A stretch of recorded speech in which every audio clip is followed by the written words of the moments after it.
Okay, we are live with Alexander Mercuris in London, and we are very happy and very honored to have with us on the Duran for the first time a big fan of this man's amazing work, Neil McCoy-Ward. Neil, thank you so much for joining us on the Duran. Oh, absolute pleasure. It was a big surprise to get the invite, Alex. So thank you so much. A big shout out to Alex at Reportify too, who helped us set this up. So thank you very much, Yeah. Alex. Yeah. Before we get started on talking about so many news topics that we need to discuss, a big shout out to everyone that's watching us on Odyssey, on Rockfin, on Rumble, on theduran.locals.com, and YouTube as well. And thank you to our moderators, Peter. Thank you so much, Zarael, and any other moderators that jump in to help us on this live stream. I have all of the links, the YouTube channel, the Patreon, the website where you can follow Neil and his work. Some of the best videos out there. So definitely check him out. I watch Neil all the time, and I love his work. So, Alexander, Neil, we have a lot of news to cover, so I will pass it on to you, Alexander and Neil. We have a lot of news to cover because, in a kind of a sense, we are living through a revolution, maybe, in the United States, a revolution in global affairs, and a very strange counter-revolution, if I can call it that, in Britain, which is taking us, well, I suppose one would say, forward to the 1970s. Might be one description. Having lived through the 1970s, I think that's unkind to the 1970s, if I have to be honest. But anyway, no one better to discuss all of this with than Neil McCoy-Ward. And can I also endorse absolutely what Alex was saying, that this is absolutely somebody you should follow and watch and listen to and learn from. So, Neil, we are about a week away. Seems like a month or a year away, but we're about a week away from the start of the Trump presidency.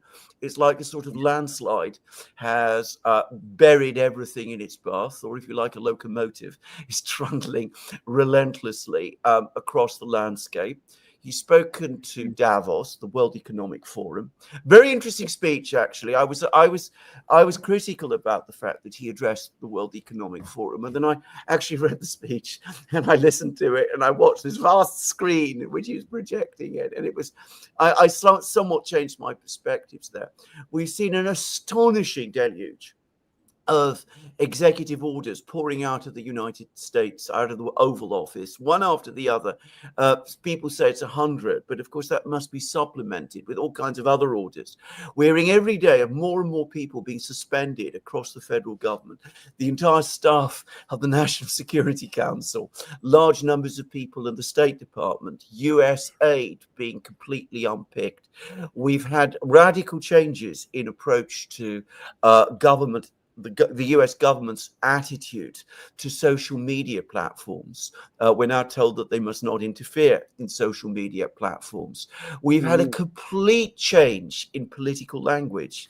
So, all the woke business is now, we're now suddenly told that which we've had to, worship before is all nonsense, and it's all that particular set of idols has just been knocked over in the most unceremonious way, and it's astonishing how calmly people are accepting that. And it looks as if a fundamental shift in the world in which the world economic landscape is going to be conducted. So we're now having talk about tariffs and a complete change in the US government's economic approach. So all of that is going on. And in the meantime, the Europeans are left in the dust. They don't seem to know quite what's hit them. Their foreign policy is all over the place. They're sometimes clinging on to wishful thinking in one or two places. Their technological ambitions, which we're going to are talked about shortly, are they've just bitten the dust, it seems to me, as it's become clear that in AI, not just America is ahead of them, but China too, and even more so, and in an even more embarrassing way. So all of this is going on. And in Britain, by contrast, we have the same old things, put the taxes up a bit here, borrow a bit more there, carry on doing what you've been doing. No real attempt to grasp the change. And as for a growth strategy, the Chancellor and the Prime Minister talk about it all the time. My own views, you can forget it. Anyway, those are my general thoughts about the state of the world today. What have you to say, Neil? And then let's take it on from there. I mean, just your general observations, and then let's move on to some of the details. Alexander, I didn't know you were such a wordsmith with that. I'm like, okay, I'm holding each question in my head. Right, here's the next, and then you move on to the next thing. So I don't think I'll do quite as good a roundup as you did there. But yeah, what we're seeing now is we're just seeing this massive changes throughout the world. I think that's what we're seeing, and it really began with COVID. I think it was sort of 2020 period with all the lockdowns and everything else that took place. And I think this was the sort of start of the breakdown of globalization that we've seen at the moment. Everyone's putting it down to Trump and China and the tariffs there and things like that.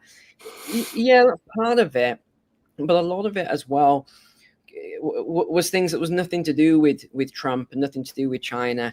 When you lock down the world and you just start paying everyone, even though there's no productivity and you're printing the money, right? You're going to start to have inflation. That's for all of your viewers. That's where the inflation came from.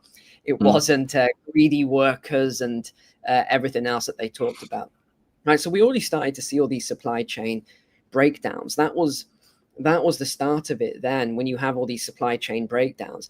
And then we move from the supply chain breakdowns into this sort of I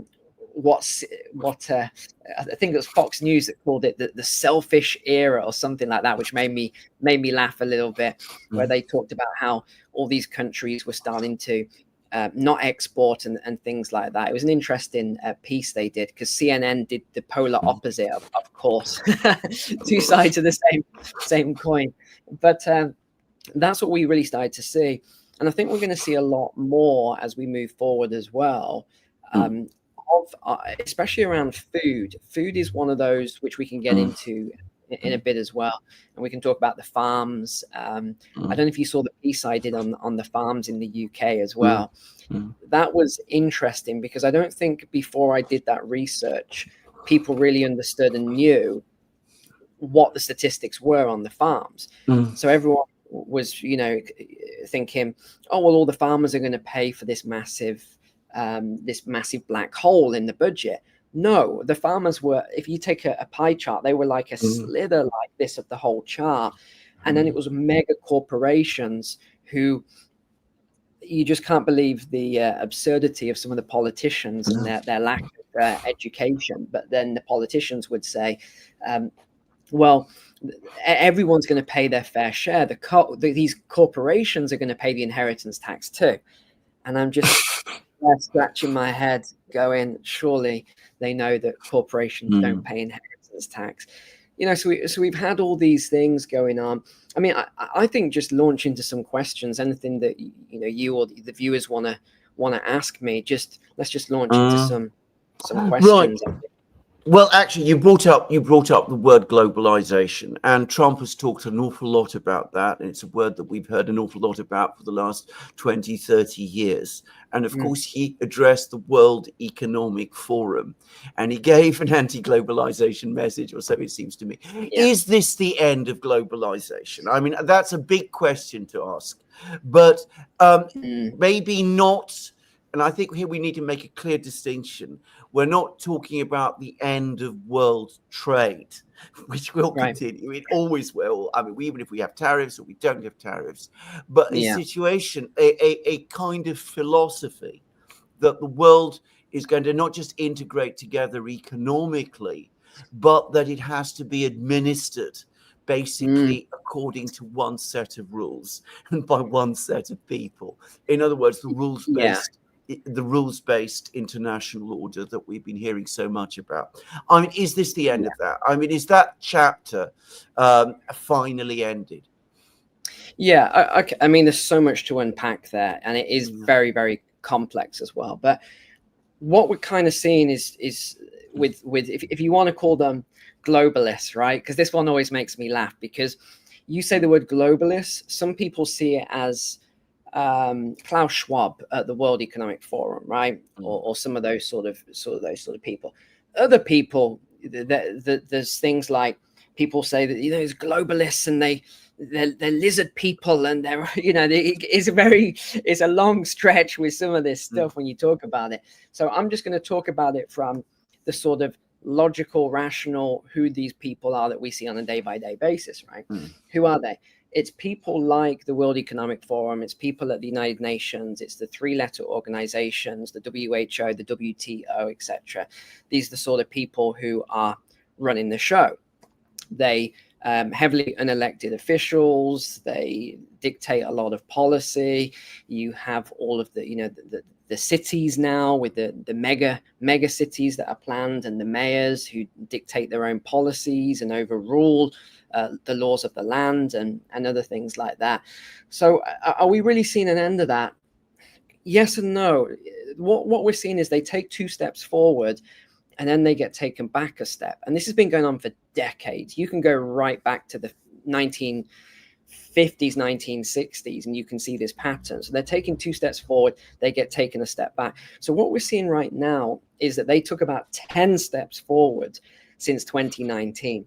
And now they're getting taken back maybe about 3 steps. So they're really pushing ahead, and we can give examples, a lot of examples of that. But you look at a lot of the freedoms that we lost in the last few years. These were emergency powers, as they were called. Canada's a great example of this under Trudeau. All these emergency powers that were enacted. And then you can just do what I do sometimes. I just look it up and say, I wonder how many of these were actually given back. And you'll be surprised, most of them are not given back. So these emergency powers, they change the rules, they change the laws, and they never change it back, and people don't realize. It's similar with, if you think about when I talked about the bail-ins, which was quite an interesting one that people had never heard of before, this new bank bail-in law. Again, that was a globalist policy, if you want to use that definition, right? It was a policy that came down, and it went right through the G20. It went through all of the banks, in fact, almost all of the banks, right across the G20 bail-in law, where in the next time, because there was such a massive backlash from the bailouts. And Alex, you'll know about these from your country and also a couple of others, Greece and things. There was such a massive backlash to what happened with those bailouts that they changed the rules for the future. And they said, well, next time we'll do bail-ins with anyone that has over the insurance threshold, right? I mean, these are sort of policies that come down and people don't really notice, or they don't even know about. I'll give this as an example to the people online. Go into your bank and just say, hi, could you tell me a little bit about bail-in law and how this affects me? You can go all the way up to the manager of the bank and their eyes will just be glazed over. They don't know anything about this stuff. So there's a lot of things that, and this isn't a criticism, but the average person just doesn't know this stuff. How would they? We all go about our day-to-day lives. We focus on the same things. And this is one of the things, is the tactics as well, which is division.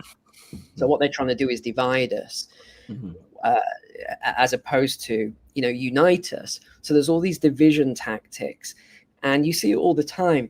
And it's interesting as well, because you'll have it with your subscribers. I have it with my subscribers, where a new thing happens, and then we have to take a view on that, and we have to apply logic, common sense, and rational reasoning, and we look at it and we give our view. We say what we think. It's never 100% guaranteed, but we say what we think. But then there'll be certain subscribers who will look at that and they won't agree. And it's a form of division. So we're seeing this, it's like constant division.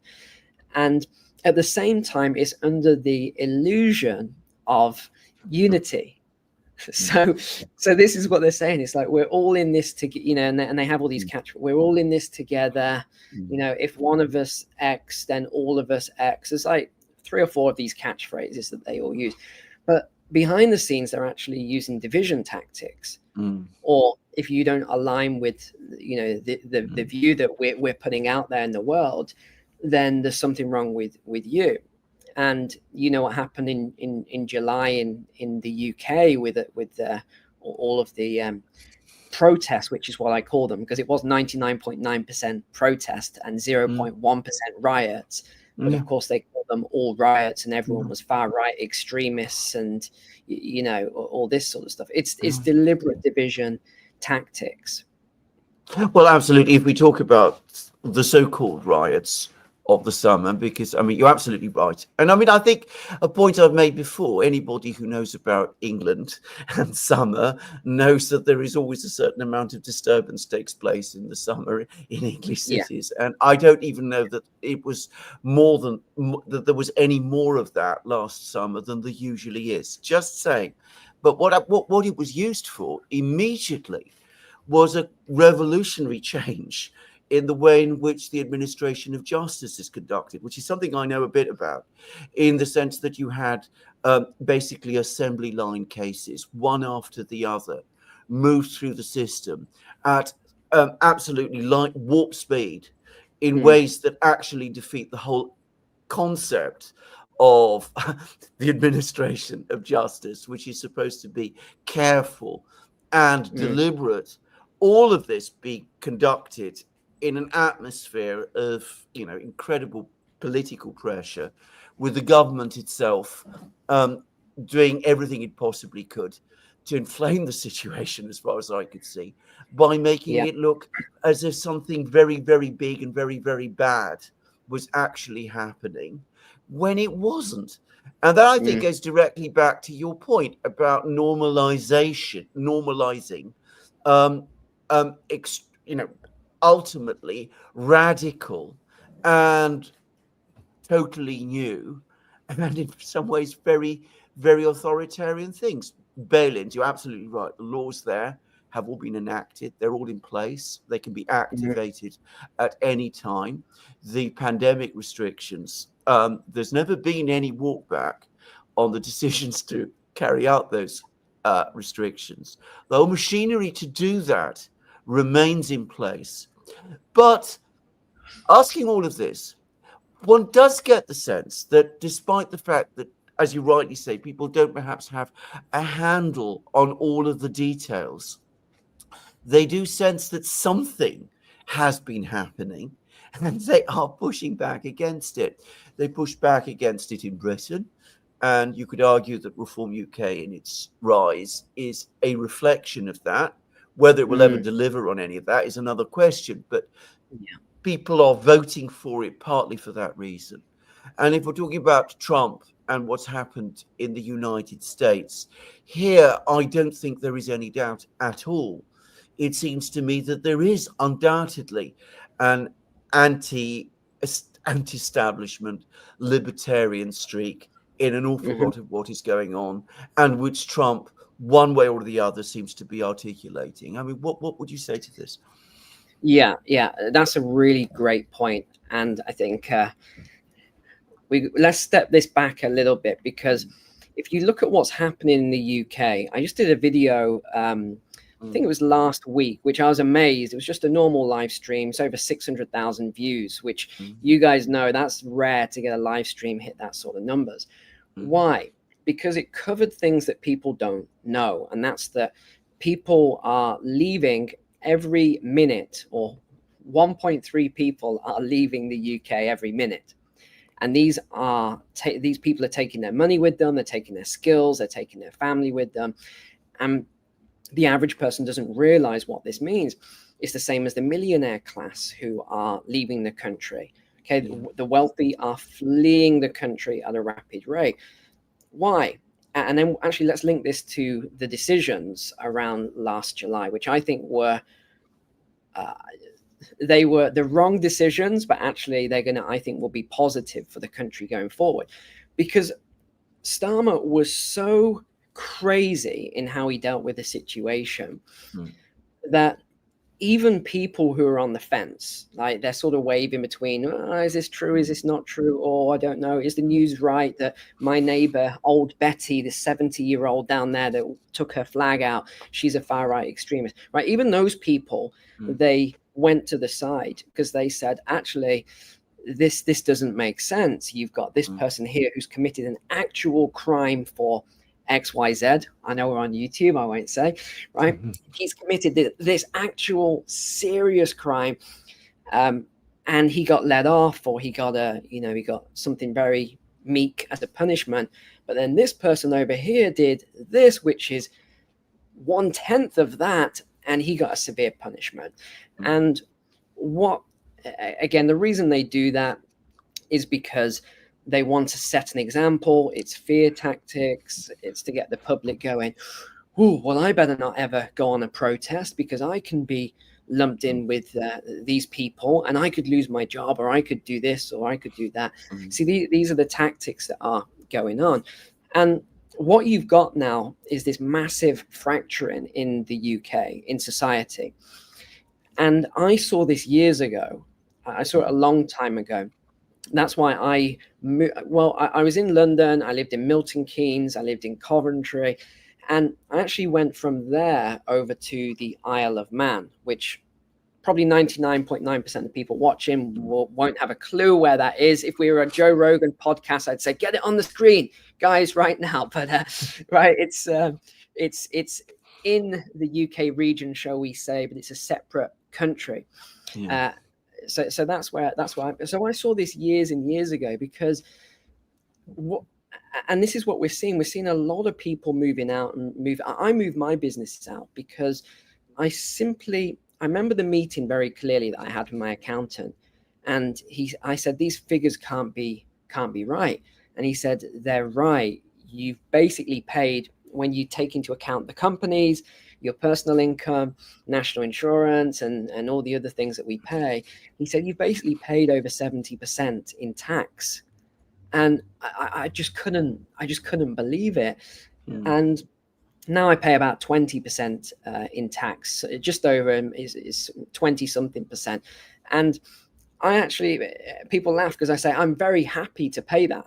I'm very happy to pay those taxes because it goes towards the upkeep and everything runs smoothly. But what we're seeing in the UK is the opposite.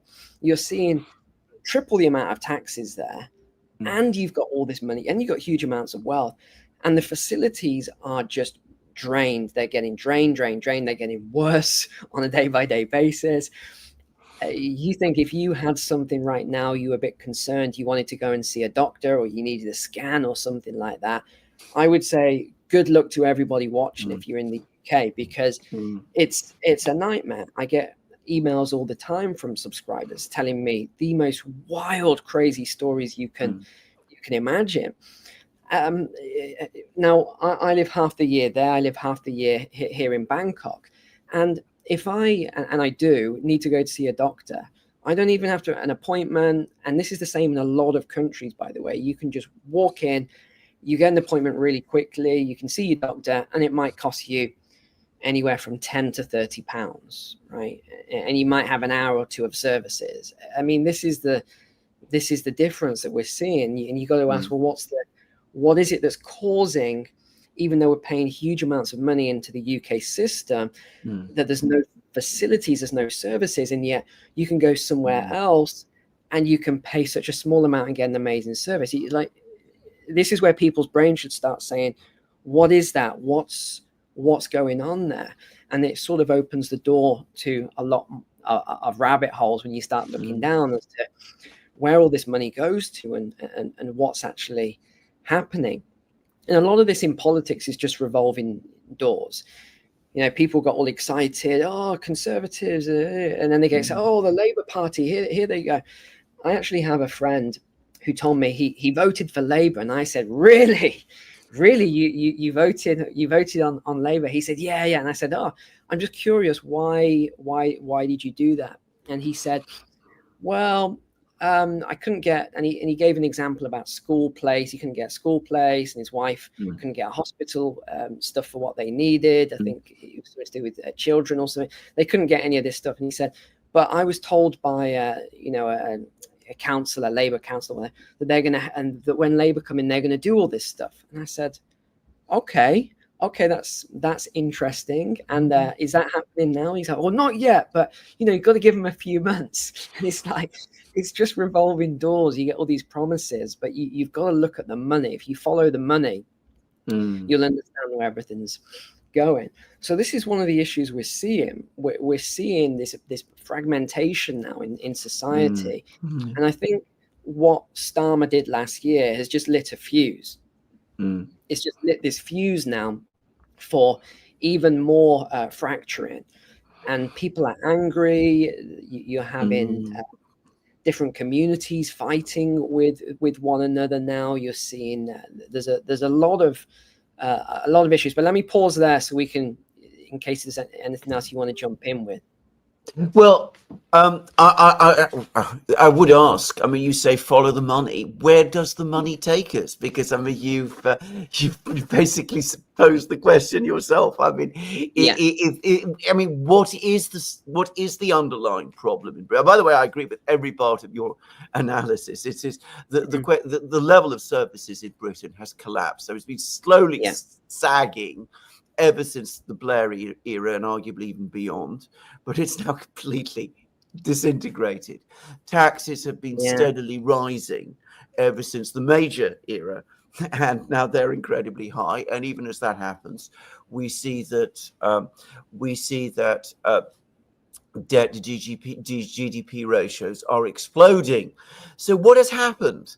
Was it the cost of the bailouts in 2008? Was it the pandemic costs? Was it both of those things together? Was it other things? Why have we not been told frankly what this is all about? What is going on in Britain that has brought us to this particular situation? Because I think it goes to the heart of the whole discussion, by the way. And again, it's extremely complex, but let me talk on different points and it will sort of wrap it together here. So you think about, let's start with the basics then. So we pay our taxes. You will pay your tax on your basic tax rate, or your middle or your higher tax rate. Okay. You'll also pay your national insurance. Well, is that all going to the NHS? People think, well, the national insurance goes. No, it doesn't. Where do the basic taxes go that you pay? Well, they all go into this big pot. And by the way, all these green taxes they keep talking about, did you know that they don't actually go into a green taxes pot? This is one to look into as well. So all these green taxes and the carbon taxes and the aircraft taxes, they say that this all goes into this big green carbon, whatever they call it, pot for reducing climate change and all this other stuff that they come out with. Well, I looked into that as well. And guess what? All of those, bar about 3%, actually goes into the government's general taxation fund. So this is even worse now. There's even more money going in, and this money is just disappearing. It's disappearing. You look at here's another one to look into, is the ULEZ in London. Where does that money go to? No one really knows. Before you proceed, can you just explain to people what ULEZ is? Because this is So the ULEZ is the London Clean Air Initiative. We did a really good we actually never posted this video, but we probably should next year. We did a really interesting investigation into the ULEZ. It's this zone in London. It was supposed to be just a very small zone where it was clean air and all the other stuff. I mean, don't ask Sadiq Khan what happens if the wind blows in the clean air zone. But it's this clean air zone, and then they said, well, we might extend it. So they extended it and all this other stuff. But when you drive your vehicle through there, you have to pay a fee if it's not an electric vehicle. And we all knew what would happen. Well, a year later, 2 years later, everyone will have electric vehicles. They're not going to get the money anymore. So what will they do? They'll then say, oh, every vehicle now needs to pay this so that we can keep the air clean. And that's exactly what they're doing now. Yeah. So all these people have swapped onto the electric vehicles, and now they want to do they want to continue this penalty on even for electric vehicles. And the other problem you're going to see in the UK is fuel duty, massive problems, because when you go to the pump for the average person and you grab your petrol or your diesel and you fill up, what you're paying there is only a very small fraction is for the fuel. The rest is fuel duty. And then, do you know what the government does? They put VAT, value or no value added tax, onto the top of the fuel duty, which is 20%. So you've got all this fuel duty. They put tax on top of the tax, and then you're paying for your slither of fuel. So this is another problem that hasn't hit yet, but you're going to see this happening in the future.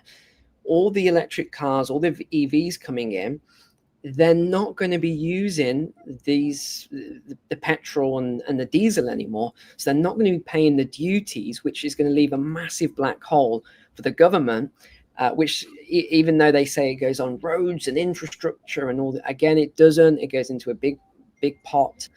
And then you look at where all this money is going, and it's somewhat of a mystery. You can do some Freedom of Information Act requests, but you never really get to the bottom of where it goes. The money just sort of, you get to a certain level and you can't get any further down. You can't see where the money actually goes to. And that's the mystery of it. It's a little bit, and some people said before, well, it's probably like the Federal Reserve, where I did the report on that and, you know, explained how that all works, and it's shareholders, it's not federal and it's not a reserve, etc. But Bank of England doesn't operate quite like the Federal Reserve. It's somewhat different in nature. So we can't even look at that and say, well, it's these shareholders of the Bank of England, because it doesn't work like that. And looping back to another thing you were talking about, we actually almost had a couple of years back a complete collapse of the UK financial system. It was saved at the very last minute by the governor, Andrew Bailey. And saved, I use that word loosely. I mean, I wouldn't class him as a hero here. But what he did was, he actually, because of the bonds were just crashing.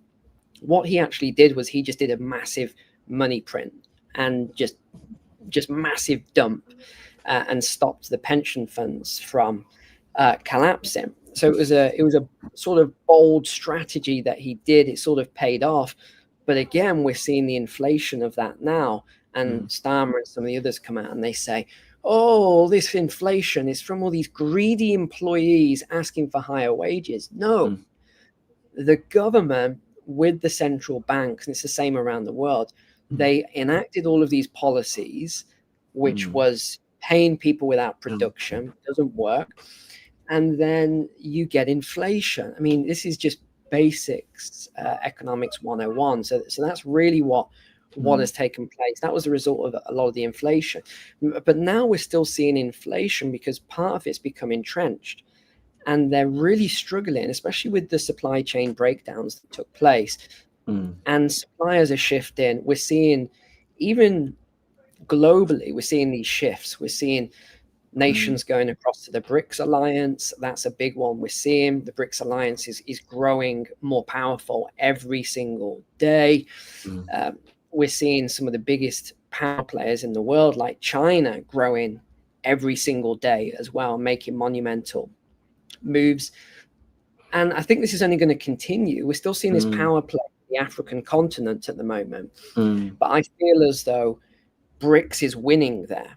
I really feel as though they're winning. Now, under Trump, is it going to change? Perhaps. If he sends envoys and things like that and makes some good offers, you could see a shift. But China's very, I mean, I remember as a soldier being in Africa. Gosh, we're probably going back 15 to 20 years. And you just saw Chinese, I don't even know what you call them, what, engineers or something, just walking around. They'd just be digging holes and putting rods in the ground. Don't ask me what they were doing. I have no idea. But I'd see them all over the place, driving to a mountain in a white 4x4 and doing something at the mountain. I mean, this has been going on for a long time. Yeah. I mean, this is, yeah, I mean, I'm glad you brought us back to the US, because what you've described, I mean, you've described very accurately, by the way, the situation in Britain. And for the record, I'm quite sure that if you asked Rachel Reeves, where does all the money go, she wouldn't be able to tell you. I mean, the politicians are absolutely not in control of this. Rishi Sunak wasn't in control. Rachel Reeves certainly is not in control. Starmer hasn't a clue. And I think that's the first thing to say. So, but you've described the situation in Britain. In America, sometimes one gets the sense that they have a bit more agency there and a bit more control. But in a kind of a sense, this has not been an issue for us until recently, because the Americans have been basically following very closely the same sort of policies and the same sort of lines that we've had in Europe and in Britain as well, which has led us to the point that you are. They now seem to be preparing to go quite differently. They are talking about a more nationalist foreign policy, a more nationalist economic policy. They're talking about you have Musk talking about cutting $2 trillion off the US budget. Whether he'll be able to, of course, is a completely different question. But at least he's talking in that way. Do you think this will be listened to? This will be people in Europe will start to say, in Britain will start to say, well, why don't we do something like that here as well? Why don't we actually do a proper audit of what the British government spends its money on, for example? I mean, do you think there's anything like that at all likely to happen? Or are we just going to continue as we are, even as the world changes all around us? The Chinese doing their thing, the Americans doing their thing, other people, the Indians, the Russians, whoever, also doing their thing. But we just go on collecting taxes and spending the money that comes from them in all kinds of mysterious ways that no one can explain. What do you think is going to happen? Yeah. So we can tie these points in, actually. Because as we're seeing at the moment, all of the how's the best way to put this? Yeah, let me tie this with these two points. So what we're actually seeing is these nationalistic movements. We've seen a quite recent one. I'd say it's the AfD in Germany. Yeah, so that's quite a recent one. AfD in Germany, these nationalistic movements. We've seen these in different parts of Europe, and we've seen this 100 years ago. We kind of go in these cycles. We go from this sort of pendulum swing, and we can look at this economically as well, not just politically. But you see these pendulum swings. So we have arguably, in the last however many years you want to say, we've swung right over to the Western world, where we've had everything. We've had the benefit of our forefathers before us, right? We've had all these. We've got great education. We've got great financial systems in some regards, not in all regards, but in some regards. We've got a higher standard of living, etc. But now what we're starting to see is this pendulum swinging towards the east. We're seeing massive development, and a lot of that is mindset. I remember, and again, we're probably going back 15 to 20 years here. It could be longer. But I met someone who was from Poland, and really nice girl. And I said, wow, you're so motivated and dedicated, and you're always reading and studying personal development and everything else. Why is that? Because I noticed there was patterns that some of the other Polish people were doing it. And she said to me, well, the reason why is because if you think of the history and the Iron Curtain and what my parents and my grandparents went through, didn't really have the opportunities for personal growth, and we didn't have the opportunities to better ourselves and things like that as a society. Now we've got these opportunities. So me and a lot of other people are taking advantage of these opportunities, and we want the absolute best we can for ourselves, for the community, society, for our children, etc. And I really got that. I never forgot that lesson, because when I traveled throughout Asia, this is what I see as well. I'm seeing this collectivity. And whenever I talk about China, I always have to pre-frame it beforehand, because there's this sort of cognitive dissonance around the word China. Just saying that word will react certain people. They'll just, they'll go into a meltdown mode if you even mention the word China. But even with China, when I went there for a few days, one thing that struck me was the unity. Now, you could say, well, Neil, the unity is because of the government and what they do to their people and whatever else.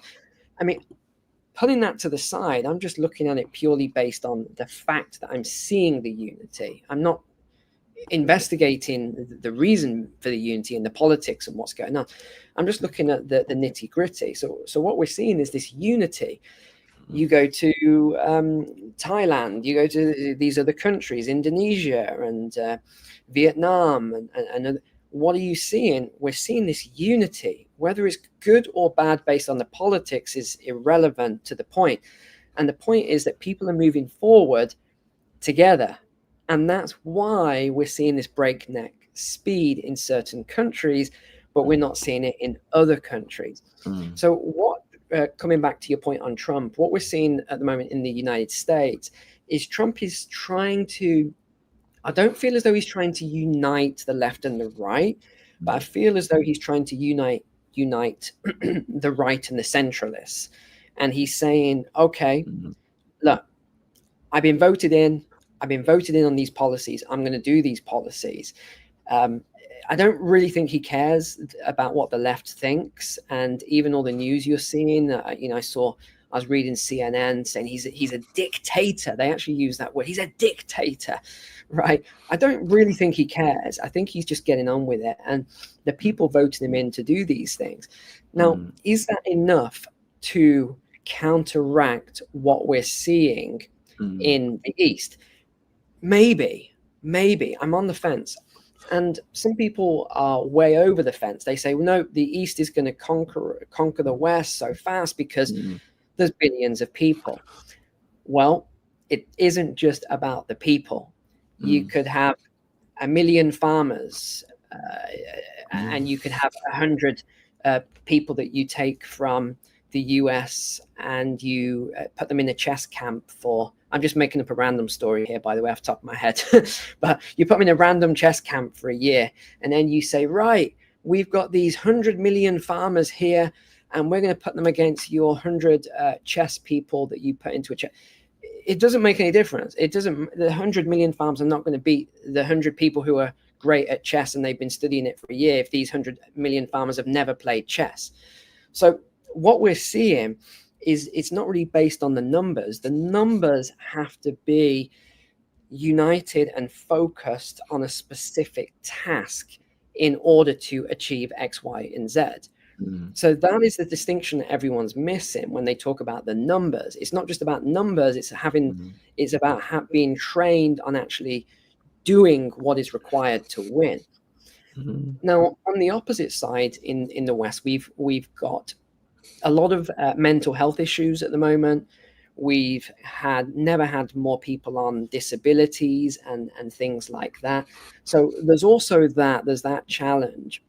But I think that all these things can be overcome.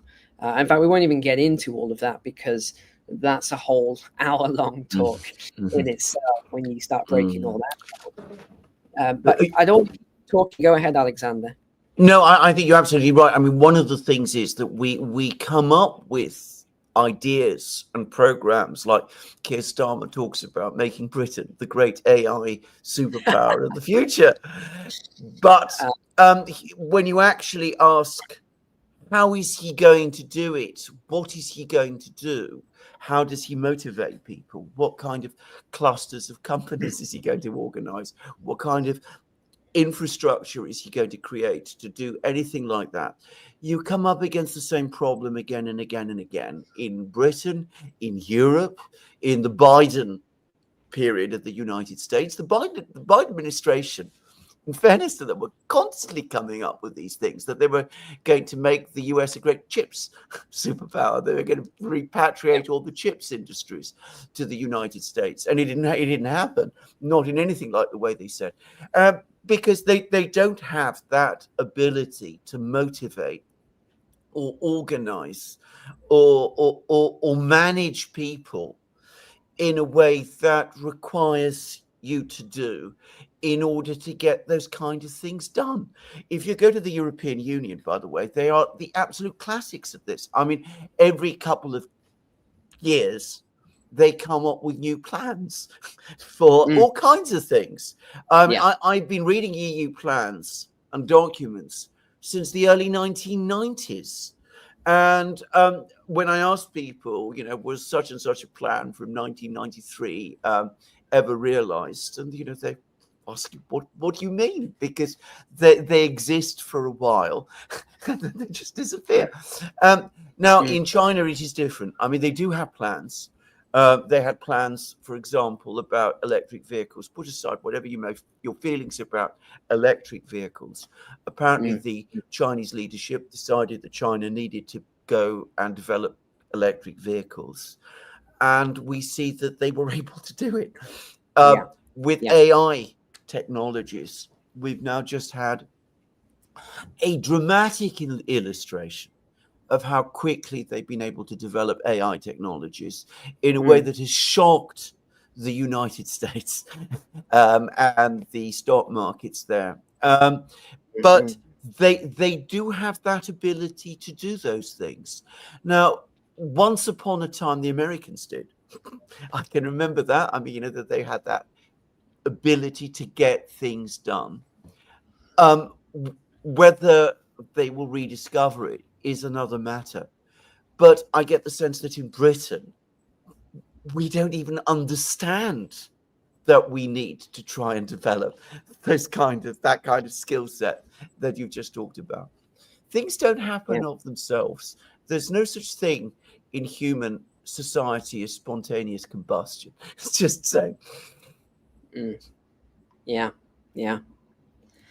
Yeah, and I think they've just announced some sort of new build, right, for an some what is it, a chip factory? I haven't actually read up on it yet, but Starmer's just announced some new project I saw the other day, and I just think you're too late. Even if I don't know if what he's building, but these massive factories, they take years, and the more advanced, the longer it's going to take. By the time you've built it, the technology is going to move on. Have you built the right thing, or are you building based on 5 years in the future when it's going to be finished? Or you building it based on now? Because we see this a lot with government projects. They set out everything. They say, right, let's get building, and then by the time it's finished, it's either obsolete, it's old fashioned, doesn't work properly, it's over budget. This is one of the other issues. Now, when it comes to the US, will they get that sort of energy and drive back? I think they probably will. I'm fairly confident they will, but they've got to be united under a strong leader, and they've got to be motivated, and you've got to give them incentives. People, it doesn't matter. I mean, I've had this argument so many times. I'm never changing my point on it. People work based on incentives.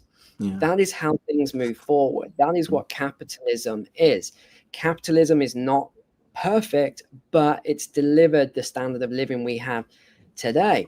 It's also delivered a weaker standard of living for some people around the world. I've got to throw that in there as well. When you've been doing this a while, you have to pre-frame almost everything you say, or you get sort of, someone takes a snippet and they put it out of context, right? But this is the point.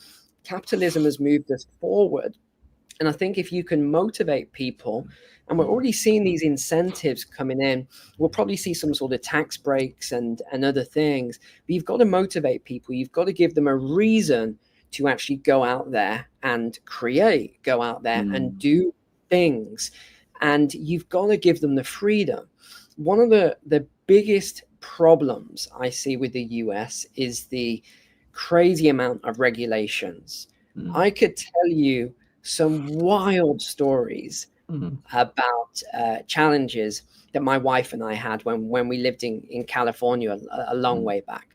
You try and open any sort of physical business there, forget about it. It takes years, years.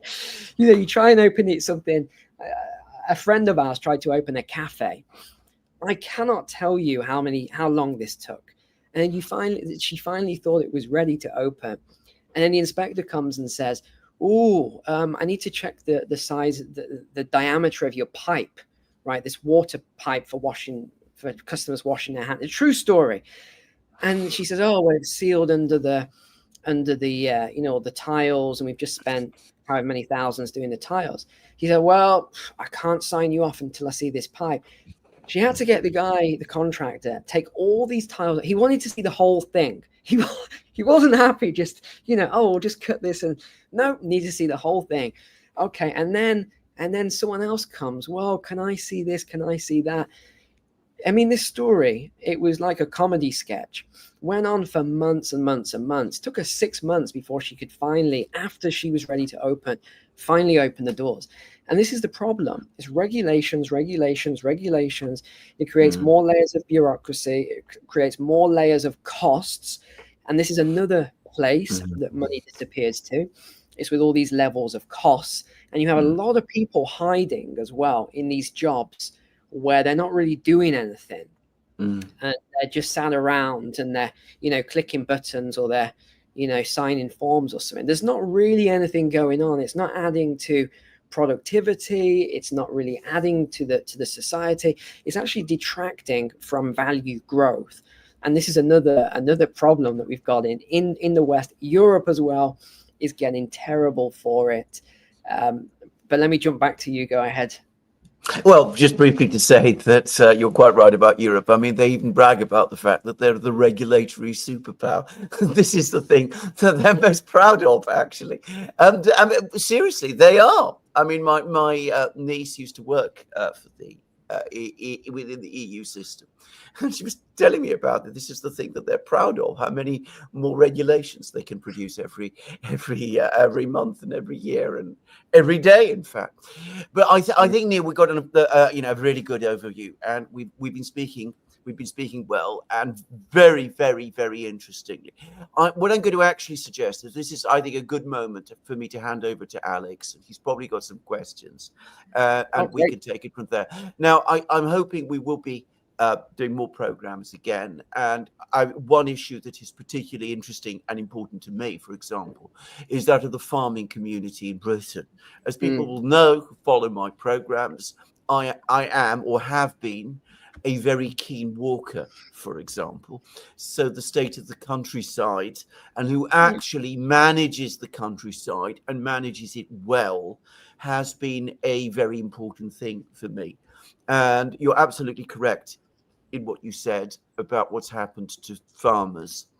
It's something I'd like to return to, but I think it's a detailed issue, and I think today was a rather more broad scope program. So this is where I'm going to stop. So we'll come back and we'll talk about things like that in more detail in future programs. So if you don't mind, over to Alex, and as I said, he'll no doubt have some questions to put to you. You have about 10 minutes, Neil, to go over some questions. I put aside plenty of time for you guys. So I wasn't sure, Alex, if you were just there as the sort of handsome guy that just sits there and watches me and Alexander talk, or I'll ask the questions from the audience. I'm the moderator in all of this. All right. I know how this goes with questions. yes, we have some good questions. We have some good questions from Winston Fahrenheit. What does Neil think about millionaires leaving the UK and the number of high-value properties on the market? The UK housing market is long overdue for a collapse. Well, yes and no. So the reason that I don't see a collapse in the UK housing market right now is because there is a massive shortage of housing. You see, there's 6 metrics that cause a housing market crash. One of them, and it's usually the last to go, is the supply. So what we're seeing, I haven't even talked about housing market crashes in probably 4 years. So it's funny how this is so fresh on my mind. But what we actually see is supply, and this is one of the biggest things to watch. We're not seeing collapsing. We're not seeing. How can I put this? There isn't enough supply in the housing market. I think that's the easiest way to say it. So you've got a lot of people coming in, and there's just not enough housing. This is why you've even seen the Home Office, you're seeing councils taking on more properties, and their budgets are getting stretched because they're housing more and more people. This is another problem in the UK, that the housing lists are actually growing, even though they say they're shrinking, and that's magic numbers. That's Office of National Statistics for you. They're very good at this. But this is one of the reasons, and people will tell you, especially in the spring and summer, which is the peak period of the rental market, you can be competing with 10, 20 other people for a single house. That is the reality of the UK market now. Why? Because they're not building enough. And this is what makes me laugh about their protectionist measures as well for Greenbelt. See, I don't think we should ever build heavily on Greenbelt land. So I'm similar to Alexander. I stand with you, with that sort of view there. But there's so much brown belt. There's so much land that's just derelict. All you need is bulldozers. Take the bulldozers in, clear it, and then build something there, right? And you get a lot more housing. But they don't. They just start talking about, floodplains, Greenbelt, and all the other stuff. It's mad. It's crazy. And again, it's bureaucrats who, they're not developers. They don't really think. See, I've actually owned a letting agency for properties. I've owned an estate agency. I did consultancy. I was a landlord in the UK. I had a very large rental portfolio in the UK. So I've been through this whole system. I've worked with local councils in the UK as well. So I know how it all works. And they don't really care that much. They're just sort of, and a lot of them don't like the job. They don't like the job at all. I know we're talking about the the sort of housing, the low end of the housing market here, but I'll come on to the wealthier stuff. So what we've got is these millionaires who are leaving. And as they leave, they take their money with them. So that money flows. You've got a net outflow from the UK, but their employees as well might leave, especially if they take their company. When I left the UK, I said to all of my staff, I was like, look, this is the reason I'm leaving. I want to bring you all with me. You can stay on, in the UK, you can come to the island, you do what, it's up to you, etc. And some came with me, some didn't. But those were jobs, the ones who came, those were jobs that left the UK because those people then paid tax on the island. So that's a great example of a lot of wages that left the UK, which means taxes to pay into the UK system. And the statement from Starmer just shocked me when he said, well, it doesn't matter because all of this emigration because we've got so much immigration. But that's ridiculous. 1 for 1 is not equal. You can't take someone with a GDP per capita of, 50,000 who leaves and say, well, this guy from, again, no criticism, Rwanda or whatever has just come in. What do you do, sir? Oh, I did this job. Okay, great. It's still not going to replace the GDP per capita of someone who was, for example, with me, some of them did tech-based stuff, website-based stuff, right, etc. It's not going to replace that. So 1 for 1 is not equal. It's nothing to do with race, as people always say. Oh, it's racist or whatever. It's nothing to do with race. It's simple mathematics. GDP per capita is not equal for one person leaving, one person coming in. So that's the other issue. Now, the other issue in the UK is there is mass immigration coming in. The numbers are out of control. Part of it's legal, part of it's illegal. And this is the issue. All of the people have to be housed somewhere. And that's why you had the issue with the hotels. A lot of people were staying in hotels, costing the taxpayer a fortune. They wanted to get people moved on. And I won't even get into the fact that the cruelty of taking away pensioners' money for their allowances and all the other people that lost their allowances. And yet there's hundreds of millions being spent on driving lessons for Afghanis and all the other stuff that's happening at the minute. It's shocking. It's shocking, putting people to the front of the health service queue. Why we still don't know, over people who have been waiting for 2 years. It's crazy. Now, when we come onto the millionaire houses and the high net worth houses, I also thought that potentially what we could see was some of these houses dropping in value, especially in your Mayfair and Chelsea and things like that. And we have seen that there has been some drops. But what we're also seeing is people from other countries wanting to buy into the high net worth property market in London and some other places. So it's kind of mixed at the moment.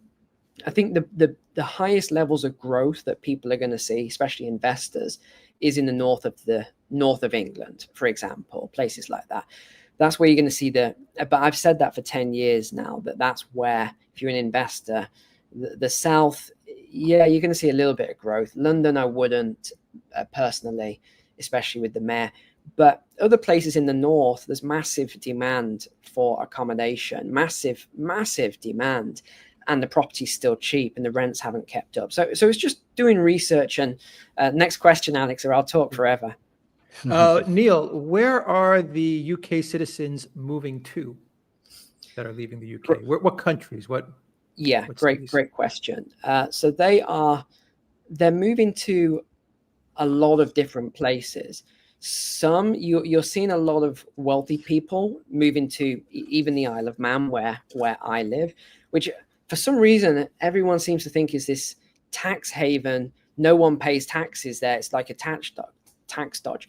Even yesterday, I was having breakfast here, and this guy asked me where I was from. I told him. He's like, "Oh, tax dodger! You guys don't pay any taxes, do you?" I just couldn't believe it. He was an English guy. I said, "Where does this keep coming from?"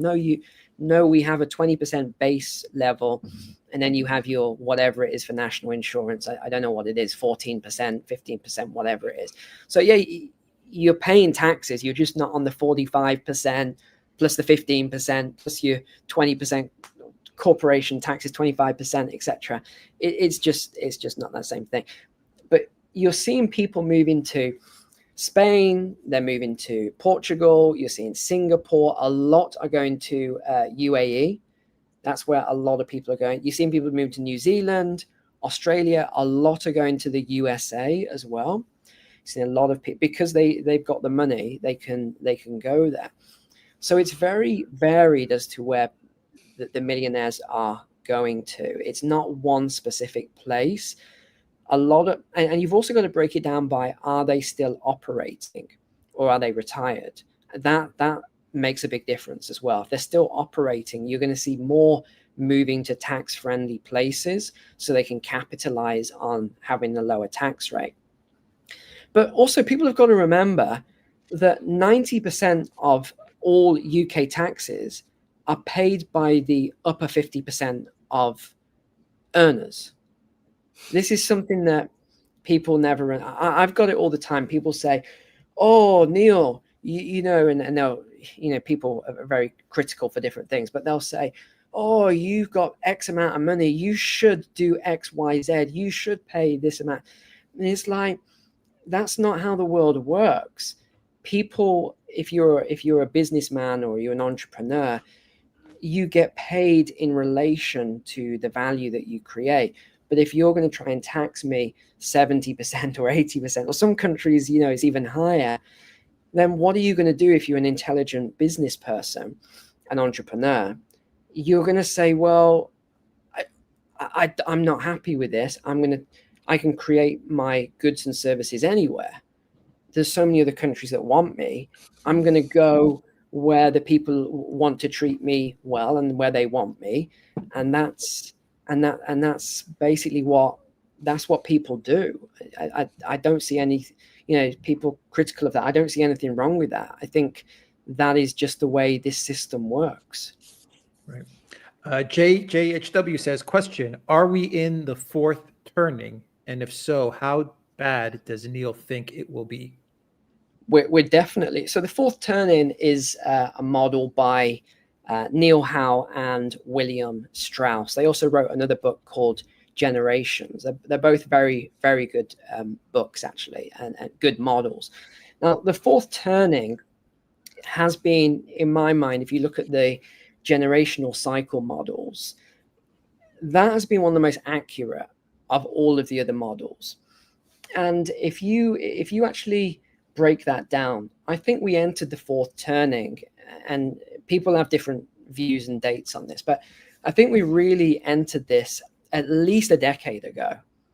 Some people think that we entered it in 2020. I don't. I think we entered it a long way before. Could have been as early as 2007, 2008 period. And I'd say it was as late as 2016. I don't sort of think it was the 2020 time. I think that was just because what you have is even within the cycles, you have these key points. And I think that the whole COVID thing was just another one of those points, which was capitalized on very heavily with restrictions and mass amounts of money that just disappeared. And that actually led to massive wealth inequality as well.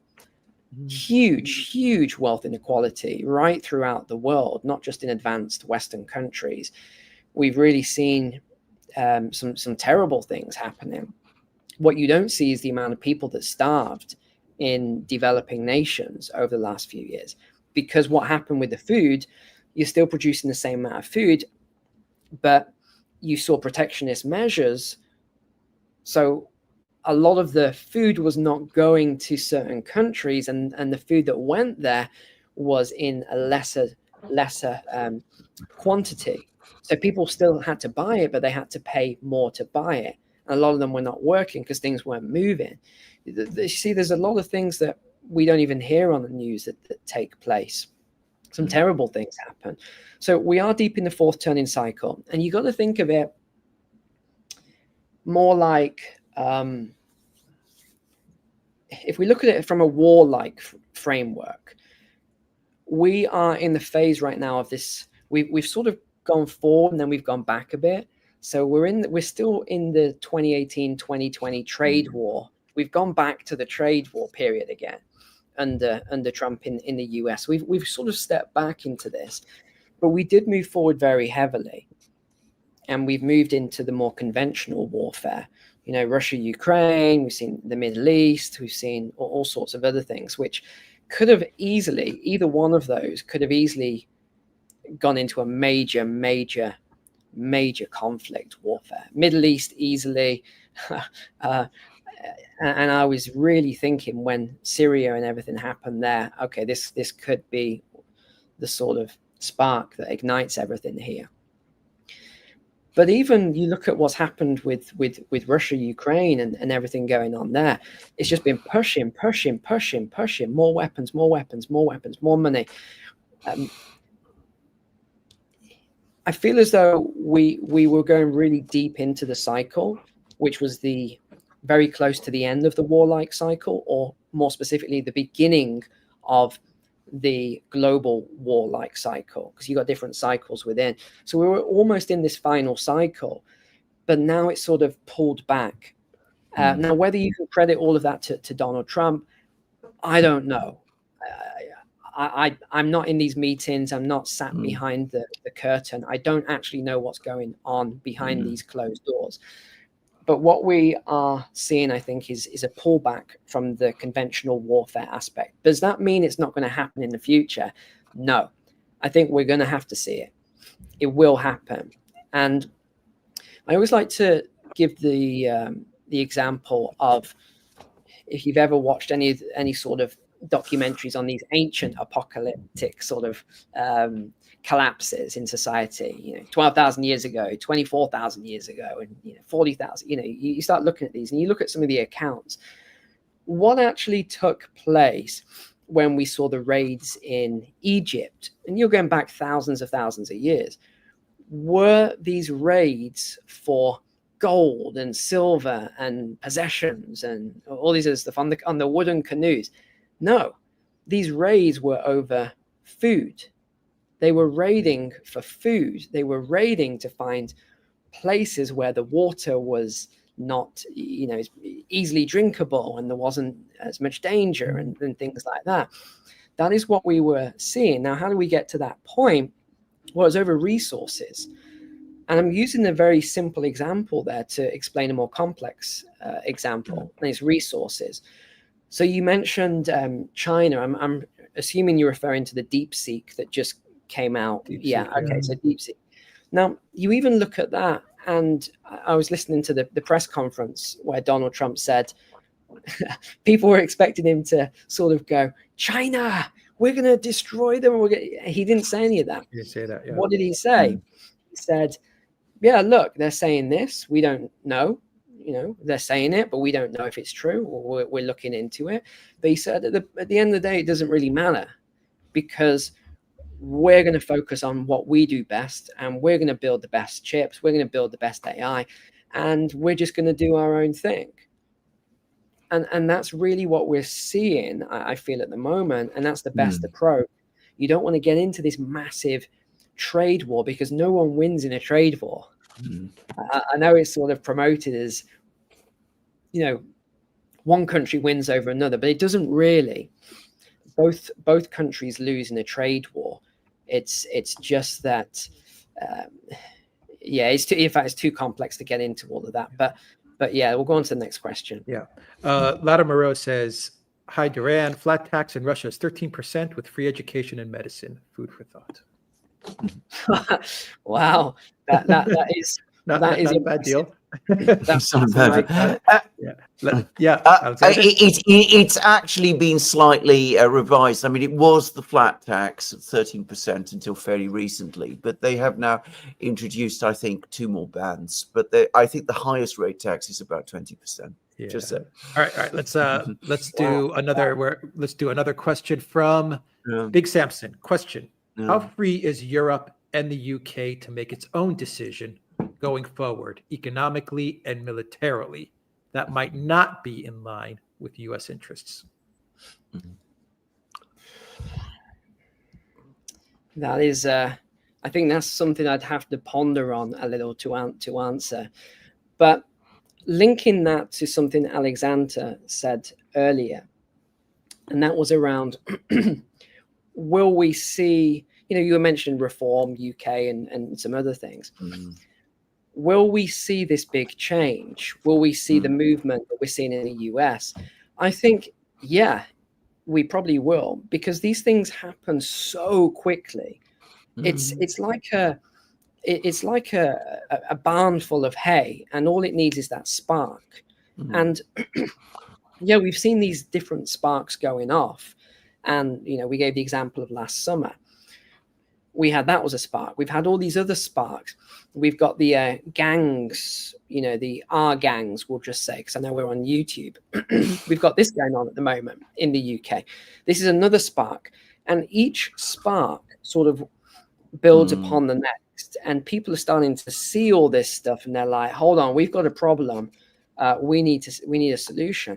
And even people who don't, let's just say there's people who consider themselves more libertarian, and they say, well, I don't like Reform Party, and they'll give their reasons why, something they saw on the BBC or whatever. And they say, what, I just don't like these people. What actually tends to happen historically, politically, is that those people will put aside their views and their emotional dislikes in order for the greater good and for a greater, it could be their kids. Oh, I'm worried about my kids. I'm worried about my grandkids, whatever. So I think that is what we will see. We're going to see this movement. However it happens, I can't really tell you. I don't know. But I think we're going to see this movement in the UK, whether that's with Reform, whether it's with another party. I mean, there's a few years yet till the next election. But I definitely think we're going to see something take place. I mean, you just got to read your history, and you see these. It's almost textbook what we're seeing at the moment for things that can occur within the next 10 years, if we want to put a time scale behind it, I think within the next 10 years, we're going to see something there. So Right. does the UK really, are they going to be able to just dictate their own military policy? And can Europe, independent of the US, linking it back here? No, I don't think so. I think what we're going to see now is the US is going to dictate military policy for Western nations. And we're already seeing it, all of these leaders in throughout NATO are upset, and they're upset with Trump, and behind closed doors, they're probably going, that beep, beep, beep, they're probably saying all sorts of things about it. But in public, they will say, oh, yes, we're taking on board your views on GDP spend, and we'll look at that, right? They'll say things like that. The bottom line is, you look at Colombia, what happened just a couple of days ago, or a day or two ago. You look what happened there.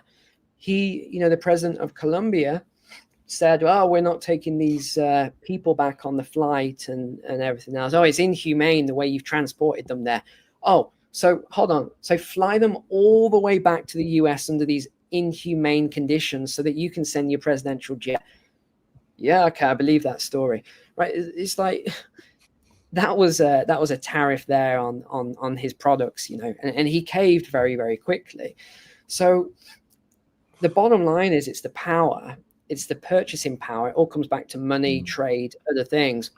So you got all of the power, and then you've got a strong leader who is just going to do what he's going to do, right? He's been voted in, he's been given the power, he's got the control. He's going to, and he's got the people around him who believe in the vision. He's going to dictate to everybody else what is going to happen going forward. I just can't see anything else around that. And the UK military, I mean, even when I left, which was, a while back now, I think it was 2012, after I'd done 10 years, even then, the military was shrinking quite rapidly then. I remember they were just like merging all these units together, and there's so many of us, we were like, yeah, we don't want to merge, and you sort of lose your identity and stuff. They were already doing this stuff then. And I remember they announced this longer career model as well, and there was just a lot of us, we said, yeah, I've got a recommendation for promotion here. You're saying based on politics I've got to wait 3 years because you're rejigging everything around. No thanks. I'll take a pass on that. And this is the sort of thing you see politics within the military as well, but it's another story for another time. One more question, Neil. One more, sure. We'll let you go. Quick one. Are tariffs a trade war? Are tariffs a trade war? Yes. I'd say so, it's a gray area, but I'd say yes, tariffs are a trade war. It's like you could say that the Colombia USA one just a couple of days ago, you could say it was the fastest trade war in history. Well, kind of. The contracts weren't actually signed. What Trump did was he was very clever. He was like 25% and 50% next week.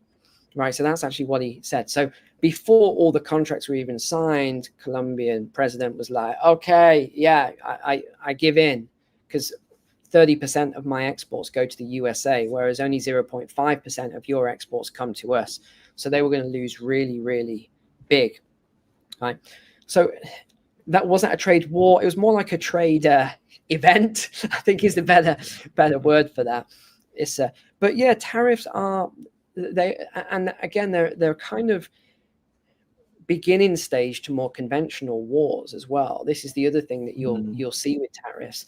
They kind of come, and we didn't really finish this point as well, but you don't just have the economic war and trade and tariffs and stuff, but then you have conventional, but you also have something which we haven't really seen on a mass scale. This will be the first time around, and that is the technological aspect of it.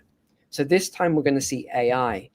And even going back a long time ago, I had these sort of visions of how the next major war would I spent a lot of time just thinking So I come up with some crazy stuff sometimes, but I just spend a lot of time thinking as to, well, if this happens, how does that connect to that, and what could happen in the future? And, you know, it all sorts of puts together. But I think the next major war that we're going to have is going to be heavily dominated by artificial intelligence. I don't think you're going to see, I'm sure they've already developed these generals now. So a general of the army, and it's a sort of an AI general. So there's probably a software right now that is studying all the top battles going back a long time, not just modern day battles and wars, but going right the way back and studying strategy. They probably got The Art of War by Sun Tzu coded into it. You know, there's probably a software like that, and this general, because it will be an AI software, it will have control of all the munitions and all the equipment on the battlefield. It will have, in the future, we'll have drone soldiers like your Atlas today, which was a DARPA project, by the way. People think it was developed for, to help people in the house. No, it was a DARPA project. There was a prize. It was something like £1 million on that prize. And this is how they move projects forward. But this is probably what we'll see in the future. It's going to be a technological war. You'll see a lot less soldiers on the battlefield, a lot less fighter pilots in jets and naval crew. You're going to see all of these efficiencies coming through the military as well, and I think that's what it will look like in the future. We're already seeing. I mean, you guys know better than I, the sort of equipment in Ukraine and at the moment, battlefields, drones and things like that. It's Skynet. Everyone's saying in the chat, Skynet. It really is. Yeah. Absolutely. I funny enough, never shared this story before, but when I went to California, I actually went to SpaceX. And I went to SpaceX. There wasn't hardly anyone there, just a few of their leadership, and they were doing this, practice launch. They were doing it's not how you think. The launch room is complete. It just looks like a boardroom, right? It's not like what you see on the movies with NASA, with all the all the rows. It was just like there was hardly any stations there and a big screen. But the point with this story, anyway, so I don't go off track. When I walked in, the first thing that's there was a Terminator, and it said Skynet. It said something like Skynet is coming or whatever. But that was the first thing. And I said, is that not strange to anyone else that is right there as soon as you walk in, the Terminator and the Skynet and whatever? And everyone's like, oh, I never even noticed it, really. Work here every day. Didn't even notice it. So there's a little bit of insight into the mind of Elon Musk as well. Oh boy. All right. We will end it there with Neil McCoy-Ward. Thank you, Neil, so much for joining us. Thank you very much, Neil. And looking forward to having you again. Just saying. All of Neil's information, where to follow him, is in the description box down below, and I will add it as a pinned comment as well. Thank you, Neil, very much. All right. Thanks. All right, Alexander, you with us? Yeah, absolutely, of course. Okay, great. Let's get to the remaining questions. And we'll wrap up this live stream. 1 sec. All right, from Nikos. All right, Alexander, you ready? Absolutely. Always a deep breath before we get one from Nikos. Just all right, Nikos is the man. All right, Nikos says, I saw a Jim Jatras interview with Rachel in which he was critical of you, Duran, calling you naive for thinking that Trump will end globalism. Oh boy. Let's see. I respect. Well, it's not over yet. I respect you, but I have to agree with him. At best, what we have with Trump is a delay of World War III. At worst, we'll see the start of it.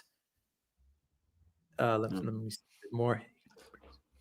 Economically, BRICS isn't doing enough.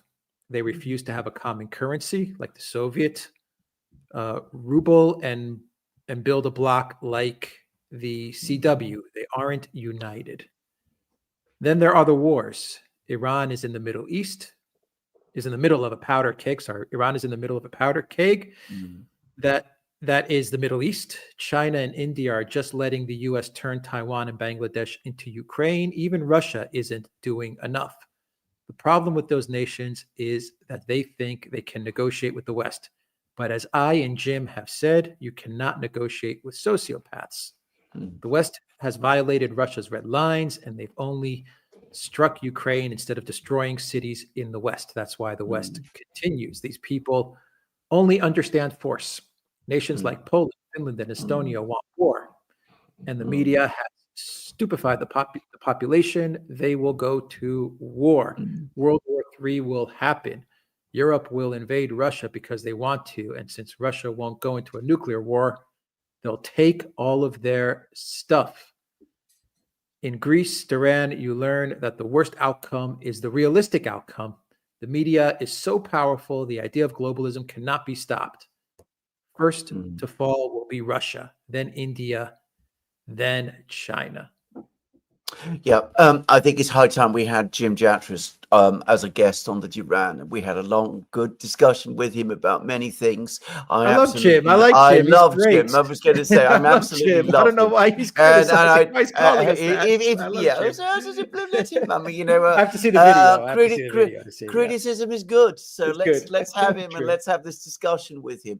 For the record, I don't think we're being naive, and I think probably there's a degree of misunderstanding here. Certainly, there are lots of dragons in terms of globalization still to take on. But overall, Nikos, I simply don't think that the description of the world that you've given is the one that I recognize. It seems to me that all the trends are in exactly the opposite direction. Here we have a situation, if we're talking about the war in Ukraine, where virtually everybody now accepts that the Russians are winning the war. Europe is in a mess. European militaries are in crisis. European economies are in crisis. The American economy is not in particularly good shape, despite what people say. We did a program, we've recently done a program about that. So I think that the trends are exactly the opposite direction that you say. Now, building a global trade and financial system is not a job that is done in a day. The speed at which this has happened in terms of BRICS is remarkable. The fact that the Western media tries to ignore and won't discuss BRICS, there's a kind of policy in the British media especially not to talk about BRICS or even mention BRICS, is a sign that they are very worried about it. Now, as for military alliances and that kind of thing, as far as I'm concerned, there is already a core military alliance in existence, which is in effect counterposes that of the West. Russia and China clearly function to a great extent as allies. They're both enormously powerful countries with huge armed forces. They have nuclear weapons. They have every kind of technology that you can imagine. The Russians, as I said, are winning in Ukraine.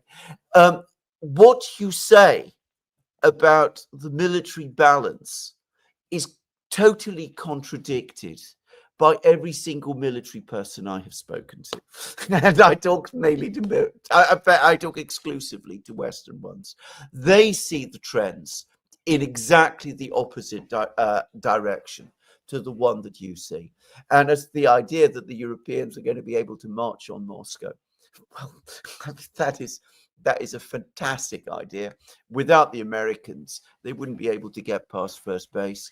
And even with the Americans, they wouldn't get to Moscow or anywhere close. I just want to add that if NATO, if the Europeans, if the US could have defeated Russia in Ukraine, they would have done it with troops there, with equipment. If the US thought, if NATO thought they could defeat Russia in Ukraine, they would have gone in. Exactly. But they know they couldn't, they know they can't, and they used a proxy. Exactly. So just keep and that it failed. in mind. Yeah. And it failed. And it failed. And it failed.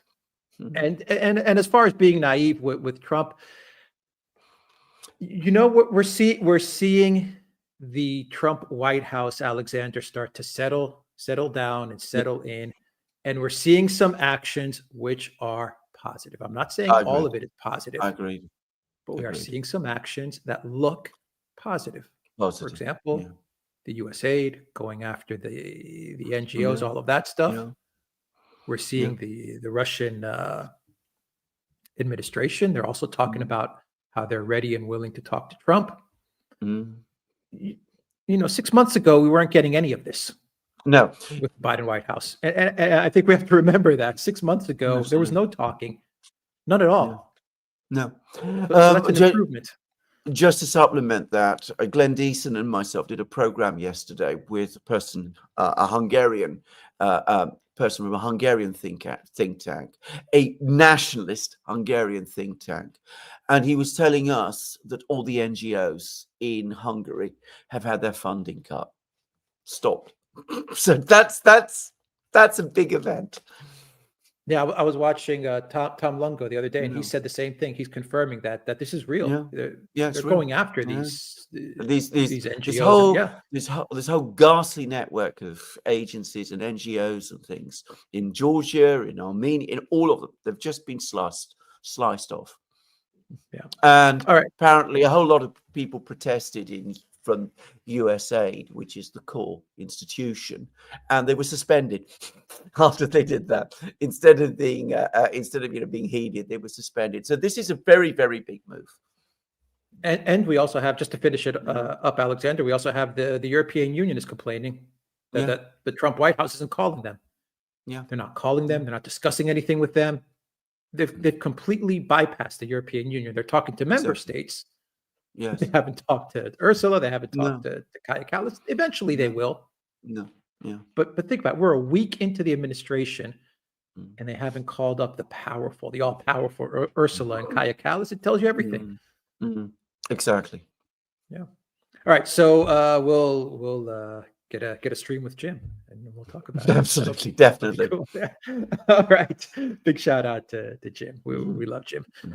Jungle Jin says, how do you view the future of Australia within the sphere of influence of Trump's emerging Fortress America? Will AUKUS be abandoned or doubled down? This is a very, very good question. I cannot imagine that any United States, any iteration of the United States is going to lose interest in Australia. I mean, it is the big English-speaking power in the Indo-Pacific region. So I sense that AUKUS will continue in some form with Australia. Remember, the alliance between the United States and Australia far predates AUKUS. So I don't think that link is going to be severed. In fact, my guess is that with the US refocusing on the Indo-Pacific, the relationship with Australia is going to become more important still. Fuzzy Ball says, the war cannot end until Russia takes Mykolaiv and Odessa. As long as the Ukraine has the Black Sea access, Crimea will always be a target. It's possible. We'll see. I mean, at the moment, everything is very, very confused. Notice, by the way, that there's still not been a call between Putin and Trump. It looks as if the Trump people are taking their time, which I think is a good thing, by the way. Good. They need to get rid of all the old ceasefire plans and start putting something together that makes sense. Yeah, exactly. They don't want to talk. They don't want to speak to Putin until they've got their ideas sorted out, and they don't have them at the moment. Just go to his speech from June. Yeah, and you'll get exactly what the Russians are looking for. Yeah, exactly. Nico says, on a funnier note, Lukashenko will include the Communist Party in his government. One of the funniest things Lukashenko has done is dressed up as a commie Stalin wannabe. What the WTH Lukashenko? Well, Lukashenko actually has always been very sympathetic to the Communist Party and to communist ideals. It's not widely known, but in Belarus, the October Revolution is still celebrated as a public holiday. Just saying. So I mean, he's a character. He's got his own ideas. He's by all accounts, by the way, a very, very capable manager, and he's clearly, aligned with the Russians and all kinds of things. But he's got his own ideas, and he's somebody one shouldn't just make assumptions about. Sham, thank you for joining the Duran community. Jungle Jin says Trump unceremoniously shafting Team Woke is reminiscent of Stalin unceremoniously shafting Team Communist Family, which sought to socialize the family. Yeah, it's true. Actually, now that you mention it, obviously what was going on in the Soviet Union was an altogether more extreme version than anything we've seen. Well, actually, maybe not. I don't know. But I mean, you did get these very strange apartment buildings that were being created in the Soviet Union in the 1920s, where everybody had to share a kitchen and bathroom and other private facilities and things of that kind. Anyway, as you absolutely rightly say, Stalin came in and said, enough of that. It's out. Donald J. from USA Now says Donald J. Trump, Miami, 14 hours ago, speech to GOP Congress, forging a new political majority that's shattering and replacing Franklin Roosevelt's New Deal coalition, which dominated American politics for over 100 years. That's what we're doing. Yeah, interesting speech. I'll be reading it. And the McKinley, and he talked about McKinley. Yeah, absolutely. Yeah, and you brought up, maybe 2 months ago, Alexander, you were the one that brought up. I remember you said everyone should take a look at McKinley because that's who I think Trump is going to model his presidency after. Yeah, and he's talking more and more now about McKinley. He is. USA Now also says to Greenland, just saying. Thank you for that. USA Now. Elza says, Zelensky has visited Keir Starmer, I think today, who is comforting whom? Who's in the bigger mess? Starmer or Zelensky? Or as Lukashenko calls him, Stormer. Keir Starmer, Lukashenko, man. That guy.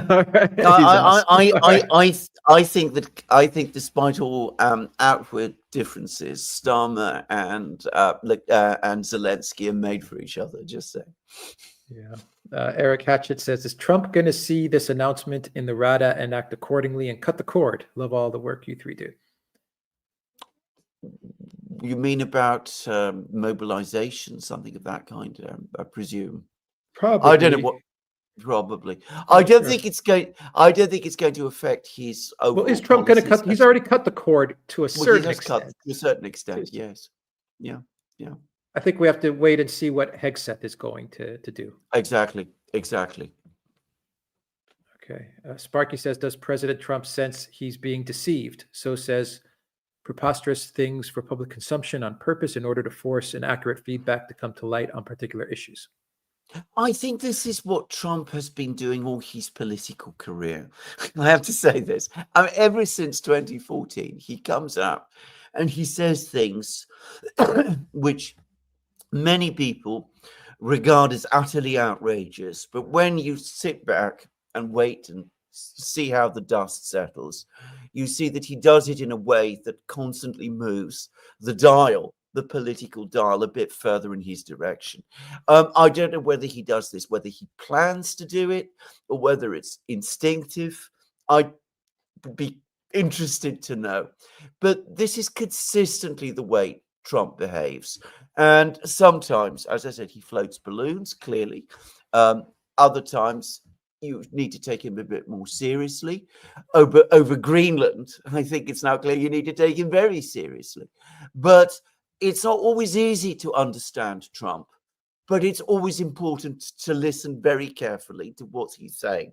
That has been my consistent view of Donald Trump, basically since 2016.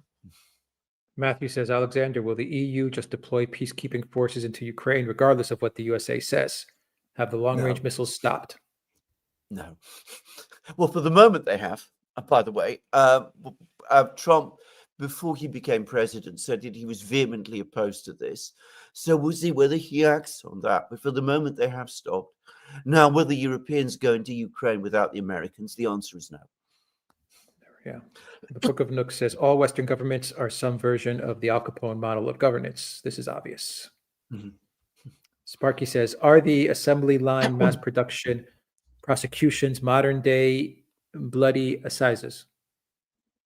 Yeah, that's a very, very good description. Well, they're not quite as bad as that because, of course, if you're talking about the original bloody assize, the one that Judge Jeffreys ran in, I think it was 1687 or 1686, well, people were being hanged at that time, and we don't have the death penalty in England. But in terms of production line justice, the similarity certainly is there. Elza says, green taxes for the Green Goblin. Oh my God, Puppy says, it seems like Britain still tries to play the great game to destroy Russia. Richard Poe thinks the UK elite are global puppet masters, but it seems like a conspiracy theory. I think that these people are not very bright, if I have to be honest. They are obsessed still with the idea of maintaining Britain as some kind of important player in world affairs. And this continues to be very, very much part of their understanding of themselves.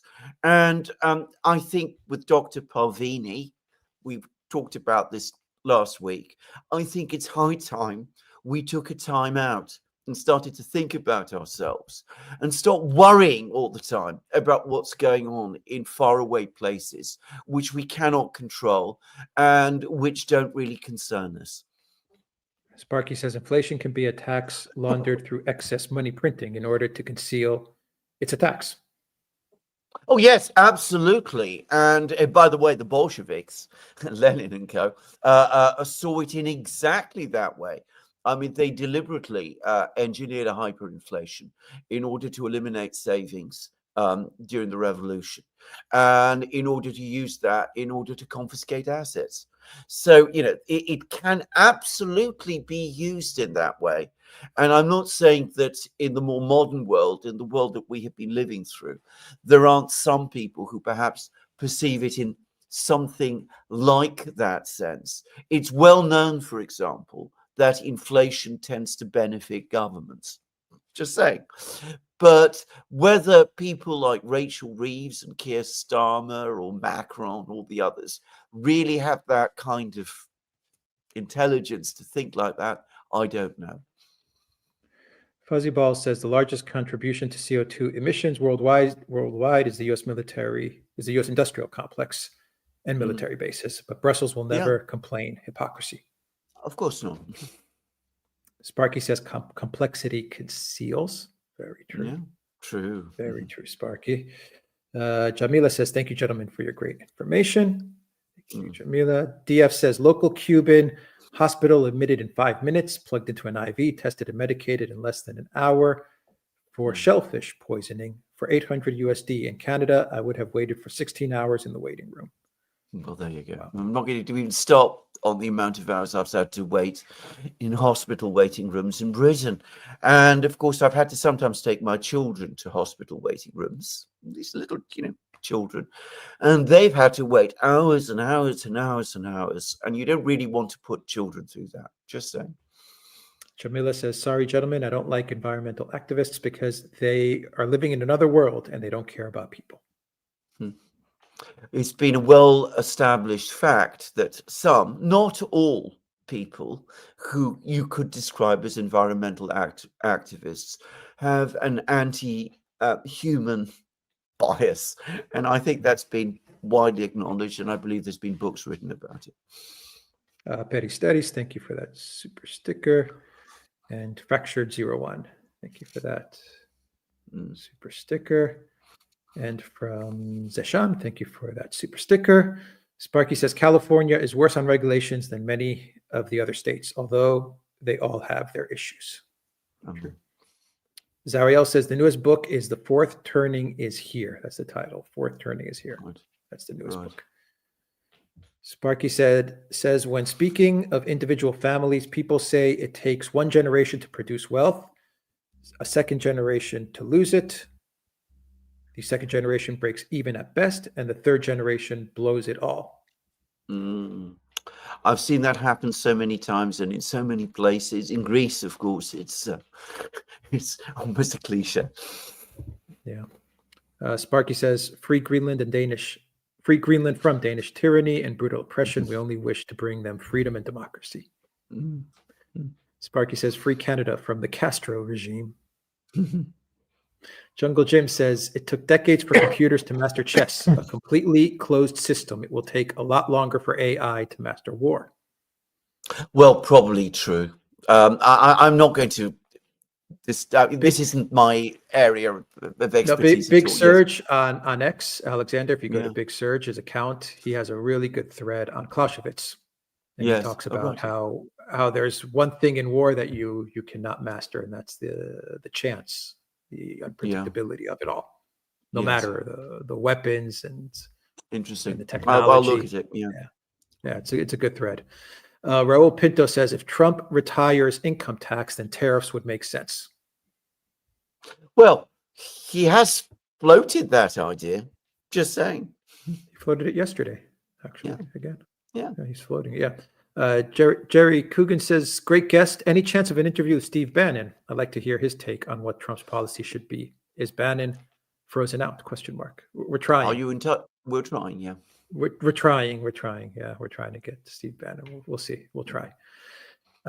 Sparky says, off topic, I was skeptical of Kash Patel since he went against Assange, but seeing his apparent devotion to Trump, having him as head of the FBI as a bulldog may be a good thing. Yeah. Sparky the says, FBI needs a lot of change, just to say. As somebody, the two of us were very, very, went into the weeds during the Russiagate story. And I mean, what we saw about the FBI there really was shattering. And I was one of if you want to talk about me being naive, I was once naive about the FBI. Just saying, not anymore. Sparky says, build a better world with bricks.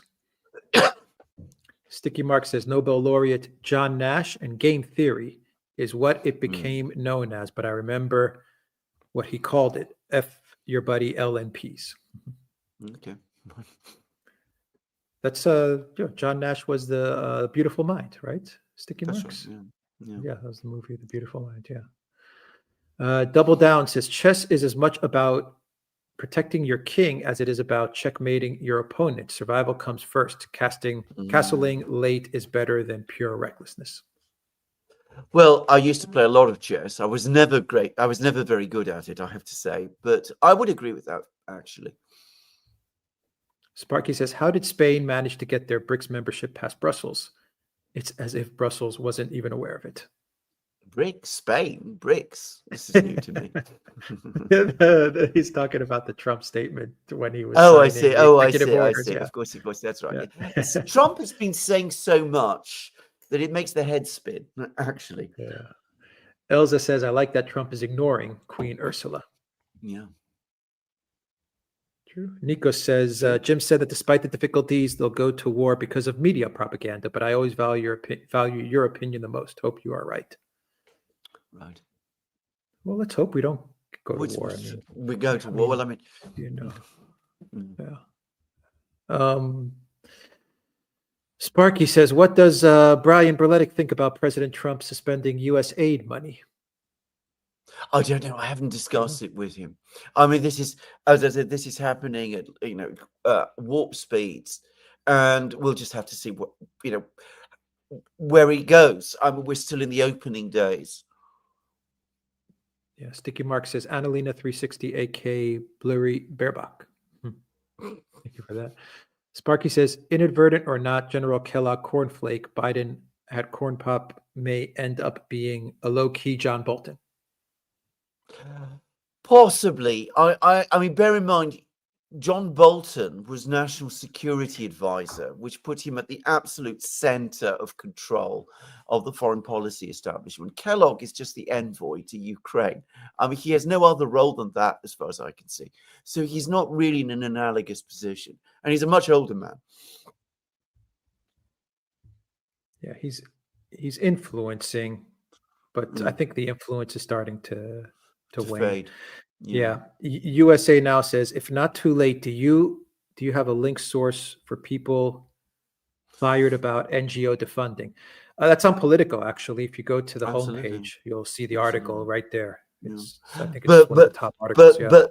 But do watch the program we did with this Hungarian clandestine guy, Zoltan. I can't remember. I'll try to get that up today Yeah, or maybe yeah, tomorrow morning. yeah. Okay, Because yeah. he confirmed it. would know.